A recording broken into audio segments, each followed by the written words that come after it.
দেখার চোখ খোলা হলেও বিবেকের চোখ বন্ধ। বাংলা চলচ্চিত্রের জনপ্রিয় চিত্রনায়িকা শবনম ইয়াসমিন বুবলী অভিনয়ের মাধ্যমে বহুবার দর্শকদের মন জয় করেছেন।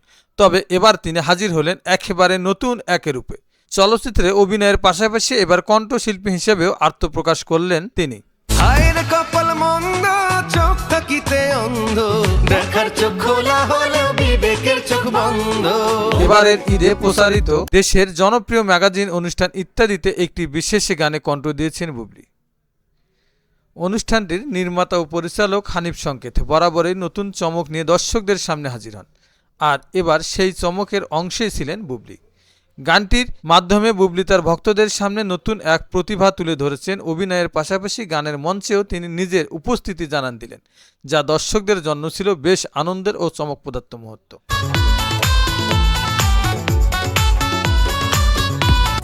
ঈদের বিশেষ এই আয়োজনের মাধ্যমে বুবলীর কণ্ঠে গান শুনে অনেক ভক্তই বেশ উৎসাহিত হয়েছেন। অনেকেই মনে করছেন ভবিষ্যতে অভিনয়ের পাশাপাশি গানেও হয়তো নিয়মিত দেখা যেতে পারে এই জনপ্রিয় তারকাকে।